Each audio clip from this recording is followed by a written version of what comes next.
सभी दोस्तों का एमएसआर पाठशाला में स्वागत है, अभिनंदन है।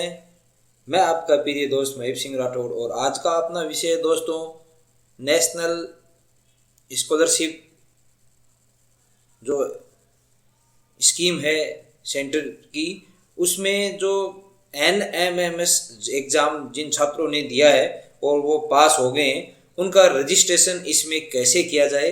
तो एक तो दो प्रकार के कैंडिडेट इसमें होते हैं। प्रथम तो फ्रेश जो कि प्रथम बार इस टैब में रजिस्ट्रेशन कर रहे हैं, और दूसरा जिसने पहले रजिस्ट्रेशन कर रखा है, जिनके छात्रवृत्ति पहले आ चुकी है इस टैब के माध्यम से और अब उसका प्रत्येक वर्ष रिन्यूअल कराना पड़ता है। तो ये दोनों के बारे में अपन चर्चा करेंगे दोस्तों। अगर आप मेरे चैनल पर नए हो तो सब्सक्राइब जरूर करें ताकि ऐसी महत्वपूर्ण जानकारी आप तक तुरंत पहुंचे। इससे संबंधित एक अन्य वीडियो मैंने दोस्तों पहले से बना रखा है रिन्यूअल का, कि जो पहले से एनएमएमएस में छात्र पास आकर इस नेशनल स्कॉलरशिप पोर्टल पर जिन्होंने रिन्यू कर रखा है, पहले से अब कर रखा है पिछले साल से वर्ष 22-23 में जिनके छात्रवृत्ति आ चुकी है, उनको भी इस बार ये ऑप्शन जैसे दिखाई दे रहा है यहाँ पर, इसमें रिन्यूअल एप्लीकेशन में रिन्यूअल कराना पड़ेगा। ये मैं इस वीडियो का उस वीडियो का लिंक है डिस्क्रिप्शन बॉक्स में दे दूंगा, आप वहाँ से जाके देख सकते हो। तो दोस्तों ये वीडियो थोड़ा सा लंबा ज़रूर हो सकता है, आप अंत तक मेरे साथ बने रहें, बड़ी महत्वपूर्ण जानकारी मैं आपके साथ शेयर करने जा रहा हूँ। तो दोस्तों जैसे आपको नेशनल स्कॉलरशिप पोर्टल एनएसपी वहाँ पर लगाते हैं अपन क्रोम में लगाने के बाद में इस प्रकार का पोर्टल खुलकर सामने आएगा। जैसे आपके यहाँ लिखा हुआ है नेशनल स्कॉलरशिप पोर्टल और एकेडमिक ईयर 2023-24। इसमें अपन नीचे की तरफ चलते हैं तो कई प्रकार की स्कीमें यहाँ पर दिखाई दे रही है। ये जैसे pre matric scholarship with disabler, ये काफ़ी यहाँ पर आप अलग अलग टाइप की स्कीमें यहाँ आप देख सकते हो, चूज कर सकते हो। लेकिन अपन अपने विषय पर चलते हैं, आप काफ़ी लेंदी है ये चीज़ें सारी की सारी। अपने विषय में सबसे पहले अपन आज बात करेंगे फ्रेश एप्लीकेशन की दोस्तों। क्योंकि इंस्टीट्यूट है वो पहले से लॉगिन रजिस्ट्रेशन किया हुआ, आपका लॉगिन किया हुआ है, तभी आपने पिछले साल वो फॉर्म भरा है। और वरना यहाँ से अगर पहली बार आप किसी बच्चे का अपने स्कूल से फॉर्म भर रहे हो तो सबसे पहले आपको इंस्टीट्यूट लॉगिन करनी पड़ेगी, ये रजिस्ट्रेशन करना पड़ेगा उसका, तभी वो वहाँ पर शो होगी, वरना शो नहीं होगी। इसके लिए भी मैं आपके लिए अलग से वीडियो बनाऊंगा बाद में। तो आज दोस्तों अपन बात करते हैं फ्रेश एप्लीकेशन की। जो एनएमएस में इस वर्ष बच्चे पास आउट हुए हैं उनका नेशनल स्कॉलरशिप पोर्टल पर रजिस्ट्रेशन कैसे करें ताकि उनकी छात्रवृत्ति आ जाए। तो इसके लिए फ्रेश एप्लीकेशन जो आपको ये दिखाई दे रहा है, तो ये फ्रेश एप्लीकेशन पे रिन्यूअल करना पड़ेगा।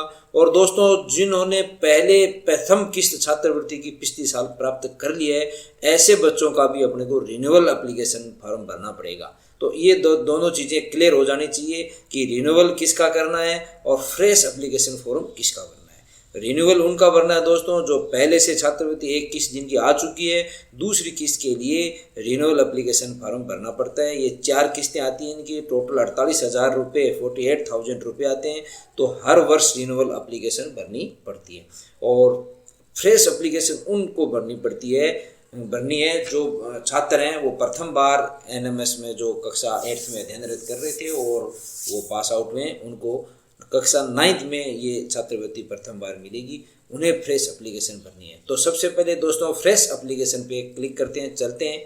तो फ्रेश एप्लीकेशन पे क्लिक करने के बाद में इस प्रकार का इंटरफेस खुलकर आपके सामने आएगा। इसमें अपन यहाँ पर फ्रेश एप्लीकेशन ईयर 23-24 दिखाई दे रहा है आपको। इसमें यहाँ एप्लीकेशन आईडी है, पासवर्ड है, यहाँ अपन को नहीं जाना है। सबसे पहले ये नीचे लिख रखा है दोस्तों यहाँ पर न्यू स्टूडेंट रजिस्ट्रेशन हियर। यहाँ पर अगर अपन देखें तो ये देखो यहाँ पर लिख रखा है न्यू स्टूडेंट रजिस्ट्रेशन हियर। सबसे पहले इस पर क्लिक करते हैं, ये जो यहाँ लिख रखा है न्यू स्टूडेंट रजिस्ट्रेशन हियर, इस पर क्लिक करना है। इस पर क्लिक करते ही इस प्रकार का टैब खुलकर सामने आ जाएगा, अपन को मैं बताऊँगा यहाँ पर आपको। तो इस पर ये academic year 23-24 guidance for registration of national scholarship portal, ये गाइडेंस है वो आपको पढ़ लेनी है दोस्तों। पढ़ने के बाद में यहाँ पर नीचे अपन आएंगे तो ये सहमति मांग रहा है अपन से, तो ये अंडरटेकिंग सहमति, ये दोनों चौक पर आपको क्लिक करना है। क्लिक करके यहाँ पर कंटिन्यू करना है। कंटिन्यू करने पर जो मोबाइल नंबर है, जो उस बच्चे के मोबाइल नंबर है या उनके पिताजी के मोबाइल नंबर है जो कि आधार में इंटर्न है, उनको यहाँ मोबाइल नंबर आपको भरना है। भरने के बाद में यहाँ पर दोस्तों OTP आएगी, वो OTP यहाँ पर आपको इंटर करनी पड़ेगी। OTP इंटर करके ये कैप्चा इंटर करके और फिर वेरीफाई करना है। ये कार्य आपको करना पड़ेगा रजिस्ट्रेशन के लिए। लेकिन यहाँ पर ये ऊपर जैसे 3 ऑप्शन दे रखे हैं कि आई हैव आधार, यानी अगर आपके पास आधार है तो इस पर क्लिक कीजिए। यदि Aadhaar not assign I have EID, तो ये EID है तो इस पर क्लिक कीजिए। अगर दोनों ही चीज़ नहीं है आपके पास, आधार और EID, तो आप यहाँ से रजिस्ट्रेशन करें। तो इनके तरीके अलग अलग हो जाएंगे। तो दोस्तों आपको आई हैव आधार पे क्लिक करना है, इसी के थ्रू आपको जाना है, क्योंकि इसका बहुत सारे फायदे रहते हैं। फॉर्म है वो आधार के अनुसार फिल होकर अपने आप आ जाता है आगे, इसलिए आपको आई हैव आधार पे क्लिक करके और यहाँ पर मोबाइल नंबर इंटर करने हैं। मोबाइल नंबर इंटर करते हैं दोस्तों, और फिर OTP डाल के और कैप्चा डाल के फिर मैं वेरीफाई करूँगा। वेरीफाई करने के बाद में इस प्रकार का टैब खुलकर आपके सामने आता है। तो दोस्तों यहाँ मैंने मोबाइल नंबर और ये OTP भर दी। OTP के लिए मात्र 30 सेकंड मिलते हैं, इसलिए तुरंत OTP भरनी है। और यहाँ ये कैप्चा भर के और अपन वेरीफाई करते हैं। वेरीफाई पे क्लिक करते ही इस प्रकार का इंटरफेस खुलकर सामने आएगा। जैसे ही आधार डाल के वेरीफाई किया है दोस्तों, ये अपने को 30 सेकंड देते हैं। इसमें अपने को बहुत सजगता से तुरंत काम करना है। जैसे ही किया है इस प्रकार का टैब खुल के सामने आया और इसने कहा है कि यहाँ पर I agree with the consent given below the providing Aadhaar. तो यहाँ पर चेक बॉक्स पर क्लिक लगाना है। यहाँ पर फिर आपके आधार नंबर डालने हैं बच्चे के, और यहाँ पर वापस रीसेंड OTP करनी है। यहाँ OTP डाल के कैप्चा डाल के और पुनः वेरीफाई करना है। वेरीफाई करने उससे पहले ये जो नियम दे रखे हैं थोड़े बहुत वो पढ़ लेने हैं दोस्तों, कि भाई माइनर अप्लीकेंट है, एज लेस देन 18 है, या मेजर अप्लीकेंट है, एज ग्रेटर देन 18 है। इसके बारे में ये जो दे रखे हैं पढ़कर और उसके बाद में यहाँ पर आधार नंबर डाल के रीसेंड OTP करनी है। तो मैंने आधार नंबर डाल रखे हैं, रीसेंड OTP करके और यहाँ पर OTP डाल के कैप्चा डाल के मैं वेरीफाई वापस कर रहा हूँ। और फिर देखते हैं दोस्तों क्या खुलता है। तो इस प्रकार का फॉर्म खुल के आ जाता है, जिसमें बच्चे का आधार नंबर और फ़ोटो यहाँ पर सब आपको दिखाई दे रही है। स्कूल का नाम यहाँ पर आ जाएगा दोस्तों, जन्म दिनांक आ जाएगी। और फिर अपन को ये नीचे के जो ऑप्शन है स्कॉलरशिप टाइप है, ये अपने को भरना है यहाँ पर कि किस प्रकार की स्कॉलरशिप टाइप है। स्कॉलरशिप स्कीम, इनवाइट स्कीम किस प्रकार की है, तो ये स्कॉलरशिप स्कीम अपन को यहाँ भरनी है। फिर उसके बाद में select an option scholarship category है, वो अपन को भरनी है कि प्री मैट्रिक है या पोस्ट मैट्रिक है। तो चूँकि अपने NMMS की भर रहे हैं तो यहाँ प्री मैट्रिक आ जाएगा। फिर उसके बाद में स्टेट ऑफ डोमिन, तो राजस्थान, ये यहाँ पर अपने को स्टेट का किसका निवासी है, तो जिस राज्य का निवासी है वो राज्य का निवासी यहाँ पर अपने को भरना है। जैसे यहाँ राजस्थान है। फिर फादर्स नेम है वो यहाँ पर भरना है, मदर्स नेम भरना है, ईमेल ID है। ये सारी जानकारी दोस्तों यहाँ पर अपने को फिल करनी होगी। तो इस प्रकार दोस्तों यहाँ पर स्कॉलरशिप स्कीम है, प्री मैट्रिक है, ये स्कॉलरशिप कैटेगरी है, यहाँ स्टेट ऑफ डोमिसाइल है, यहाँ फादर्स नेम है, मदर्स नेम है, और यहाँ कैप्चा इंटर करके। और ये जो यहाँ पर दोस्तों जो है ये ज़रूर आप यहाँ पर देख लेना, ये बड़ा महत्वपूर्ण है इसमें कि ये जो है ये एंट्री, ये जो यहाँ आपको ज़रूर देखना है कि जो NPCI मैपर स्टेटस है, ये बैंक में राइट का निशान आना चाहिए। इसका मतलब जो ये बैंक अकाउंट है इस बच्चे का वो है, वो KYC हुआ है, अर्थात अकाउंट नंबर जुड़ा हुआ है। तो अगर ये नहीं होगा तो आपको इस बच्चे का जो अकाउंट है वो आधार से लिंक कराना पड़ेगा, और वहाँ पर उसके बाद भी ये फार्म भरना पड़ेगा। क्योंकि यहाँ पर मेरे केस में ये आधार से लिंक है, अतः अपन यहाँ पर इसको रजिस्टर्ड कर सकते हैं। तो इसमें अब आप आगे यहाँ पर रजिस्टर्ड पे क्लिक करेंगे तो ये बच्चा है वो रजिस्टर्ड हो जाएगा। तो देखते हैं इस पर रजिस्टर्ड पे मैंने क्लिक किया है। क्लिक करते ही दोस्तों ये इस प्रकार यहाँ पर ये बच्चा रजिस्टर्ड हो जाएगा और इसकी ID भी यहाँ पर आ जाएगी। इसके बाद इसकी ID जो ये आती है उसको अपने को लिख लेना चाहिए, ताकि भविष्य में ये ID है वो काम आएगी। अपन को रजिस्ट्रेशन नंबर है ये आगे काम आएंगे लॉगिन में और में सभी चीज़ों में। तो ये आपको अपने को यहाँ पर लिखनी है। तो यहाँ पर दोस्तों यू हैव सक्सेसफुली रजिस्टर्ड का मैसेज आ जाएगा and your registration number is यहाँ पर दे दिए जाएंगे। Password has been send your mobile number, तो मोबाइल नंबर पे पासवर्ड आ जाते हैं। और फिर click here to login, fill your application form, और फिर एप्लीकेशन फॉर्म के लिए अपने को यहाँ पर क्लिक करना पड़ेगा। तो अपन जाते हैं अपने एप्लीकेशन फॉर्म को फिल करने के लिए, क्लिक करते हैं। क्लिक करने के बाद में इस प्रकार का इंटरफेस खुलकर सामने आ जाएगा अपने पास। यहाँ पर अपन को ये एप्लीकेशन आईडी और जो पासवर्ड मोबाइल नंबर पे आया वो लगा के कैप्चा डालना है। और अगर पासवर्ड भूल भी गए और आईडी भूल गए तो यहाँ पर या कोई किसी प्रकार से डिलीट हो गई है तो फॉरगेट एप्लीकेशन आईडी और फॉरगेट पासवर्ड भी अपन यहाँ पर लगा के कर सकते हैं। ये भी मैं आपको अभी लॉगिन करने से पहले बता देता हूँ। जैसे फॉरगेट पासवर्ड है, इस पर क्लिक करते हैं दोस्तों। इस पर क्लिक करने के बाद में यहाँ पर एप्लीकेशन आईडी लगानी पड़ेगी और आईडी लगा के और कैप्चा डालना पड़ेगा। तो जो पासवर्ड अपन फॉरगेट हो चुका है वो अपने पास पुनः आ जाएगा। तो इस प्रकार मैसेज है वो पुनः पोर्टल पे आ जाता है। और अगर आईडी भी चली गई तो इस प्रकार अपन आईडी पुनः सर्च कर सकते हैं दोस्तों। उसके बाद में अपन वहाँ आईडी और वो पासवर्ड लगा के, जो मोस्टली पासवर्ड है वो बच्चे की जन्म दिनांक ही यहाँ पर होती है। अगर मिस हो जाए तो भी बड़ी बात नहीं, आप जन्म दिनांक यहाँ पर लगाएं, कैप्चा लगाएं और इसको लॉगिन करें। तो फिर इस प्रकार पुनः टैब खोला जाता है जिसमें पुनः ओटीपी आएगी दोस्तों रजिस्ट्रेशन मोबाइल नंबर पे, और वो ओटीपी यहाँ पर अपन को लिखनी है। ओटीपी डाल दे, इस प्रकार का टैब खुल के सामने आएगा आपके सामने जिसमें लिख रखा है चेंज पासवर्ड। तो यहाँ पर न्यू पासवर्ड और कन्फर्म पासवर्ड लगाना है। पासवर्ड में बस थोड़ा सा ये ध्यान रखना है कि ऐड कैरेक्टर होने चाहिए और ए से जेड तक ये संख्या होनी चाहिए और नंबरिक होने चाहिए और @ ये ऐसी कुछ संख्या होनी चाहिए। तो वो अपन पासवर्ड लगाते हैं दोस्तों नया और फिर आगे इसको खोलते हैं। जैसे आप कंफर्म पासवर्ड लगाओगे तो ये आ जाएगा वेलकम, बच्चे का नाम आ जाएगा, आईडी आ जाएगी और इस प्रकार ये फार्म खुल जाएगा। तो फिर होम तो ये है ही, एप्लीकेशन फॉर्म है वो आप यहाँ पर क्लिक करके एप्लीकेशन फॉर्म भरें। फिर लिंक डिजिटल लॉकर करें, चेक योर स्टेटस करें, फिर प्रिंट योर एप्लीकेशन लें। तो ये 1 बाय 1 सभी टैब अपने को अब दोस्तों भरने होंगे। तो ये आप कंफर्म कर लो और उसके बाद में यहाँ पर एप्लीकेशन फॉर्म पे क्लिक करते हैं। एप्लीकेशन फॉर्म पर क्लिक करने पर इस प्रकार का जो अपने आप खुलकर फॉर्म आ जाएगा। जो अपन ने जानकारी भरी है, यहाँ स्टेट राजस्थान है, प्री मैट्रिक स्कॉलरशिप है, अभ्यर्थी का नाम है, जन्म तिथि है, मेल है, धर्म है, समुदाय है, फादर्स नेम है, मदर्स नेम है, ये एनुअल इनकम है वो अपन को भर देनी है दोस्तों यहाँ पर। Aadhaar number, mobile number, email ID, day scholar है जो भी है, और बाकी की जो नीचे की सारी 1 by 1 entry, choice your option, ये ऑप्शन चूज करना है, ये सारी चीज़ें भरनी है।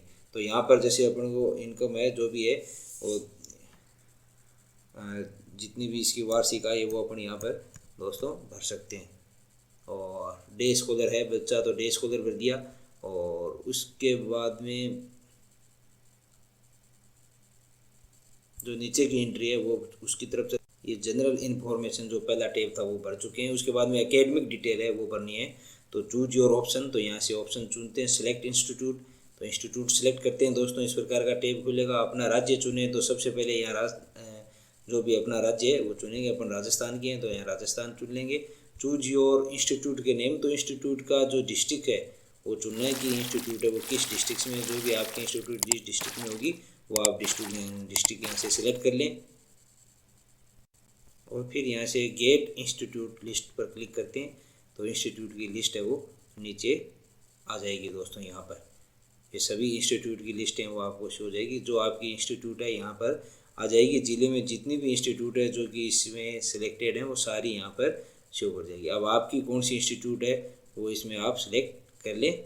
और अगर नहीं आती है तो यहाँ से सर्च भी अपन कर सकते हैं।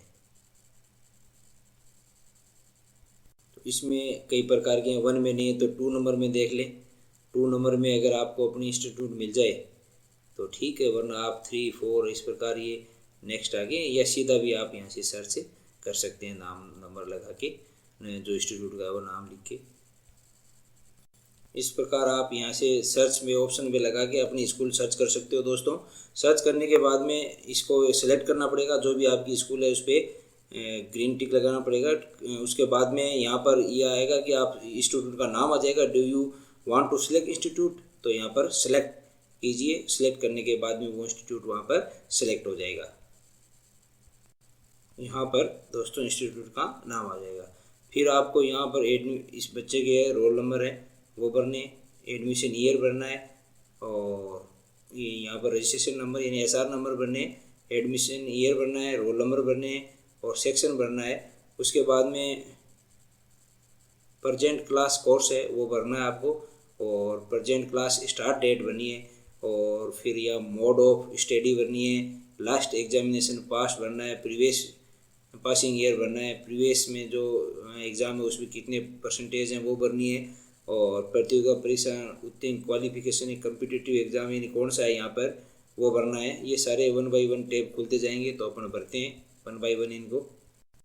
इस प्रकार ये सभी एंट्रियाँ फुल करने के बाद जैसे यहाँ पर क्लास के रोल नंबर भर दिए हैं, यहाँ पर अपने mode of study full time है, क्लास 8 प्रीवियस है, लास्ट एग्ज़ाम पास्ट, और यहाँ पर प्रीवियस पासिंग ईयर है और परसेंटेज है।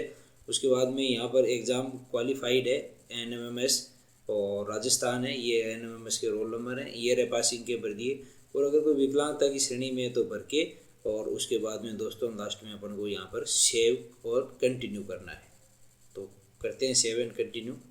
उससे पहले यहाँ मेरिटियल स्टेटस और यहाँ पर प्रेजेंट प्रोफेशन है ये सिलेक्ट मांगेगा, और उसके बाद अपने को सेव करना पड़ेगा दोस्तों। तो यहाँ पर दोस्तों अगर आप स्कीम के लिए अप्लाई हो, एलिजिबल हो, तो यहाँ पर आएगा कि आपकी स्कीम का नाम आ जाएगा। होम डिस्ट्रिक्ट है, यहाँ रूरल भरोगे या अर्बन है, जो भी आपके इंस्टीट्यूट है वैसे भरते ही आपके डिस्ट्रिक्ट, सब डिस्ट्रिक्ट और विलेज खुल जाएगा, ये आप भर दीजिएगा। यहाँ अपना एड्रेस है और पिन कोड नंबर डाल के, और यहाँ select the scheme of apply, ये अगर बच्चा एक्चुअली में पास आया हुआ है स्कीम के लिए सही है, अप्लाई है, तो वो खुल जाएगा। यहाँ पर आप क्लिक करें नेशनल स्कीम पे, जो नेशनल मेरिट कम स्कीम है उसके लिए अप्लाई करें। अप्लाई करते ही सारा नीचे जो अपलोड डॉक्यूमेंट है वो सारे के सारे नीचे खुल जाएंगे दोस्तों। इस प्रकार 3 प्रकार के ये डॉक्यूमेंट मांग रहा है दोस्तों। एक तो बोनाफाइड स्टूडेंट ऑफ इंस्टीट्यूट, जो इंस्टीट्यूट का बोनाफाइड स्टूडेंट है इंस्टीट्यूट का, वो यहाँ से डाउनलोड होगा, डाउनलोड होके उस पर सील साइन होकर वो ही यहाँ पर अपलोड होगा। ऐसे ही तो जो रिन्यूअल होता है उसी में भी जो बोनाफाइड स्टूडेंट ऑफ इंस्टीट्यूट है वो भी डाउनलोड होगा, उसमें भी लिखा हुआ है DOC फॉर्मेट है, वहाँ से डाउनलोड करके ही उसमें अपने को अपलोड करना है। इसमें नए में भी यहाँ से डाउनलोड करके अपलोड करना है। फिर एक इनकम सर्टिफिकेट है वो बच्चे का यहाँ पर अपलोड होगा, और caste certificate issued by the designation state and जो भी ऑथराइज है उस ऑथराइज अथॉरिटी है उसके द्वारा, वो भी यहाँ पर अपलोड होगा। तो ये 3 प्रकार के डॉक्यूमेंट यहाँ से अपलोड करने हैं। अपलोड करके सेव एज ड्राफ्ट कर सकते हो, और या आप फाइनल सबमिट कर सकते हो। तो ये मेरे चूँकि अभी अपलोड ये एक डॉक्यूमेंट नहीं है, तो इसलिए मैं उसको अपलोड फाइनल सबमिट नहीं कर पाऊंगा दोस्तों, इसलिए मैं सेव एज ए ड्राफ्ट कर रहा हूँ। तो यहाँ सेव एज ए ड्राफ्ट को आप अपडेट कर देते हैं, तो ये सेव एज ड्राफ्ट रहेगा। और भविष्य में ये जैसे ही डॉक्यूमेंट मेरे पास आ जाएंगे मैं इनको अपलोड करके और इसको फाइनल सबमिट कर दूंगा। तो यहाँ फाइनल सबमिट सक्सेसफुली का मैसेज आ जाएगा, और इस प्रकार ये फॉर्म भर जाएगा दोस्तों। तो इस प्रकार की लेटेस्ट जानकारी के लिए और तुरंत आप तक पहुँचे, आप ज़रूर सब्सक्राइब करो चैनल को दोस्तों। धन्यवाद। आपका प्रिय दोस्त महेश सिंह राठौर।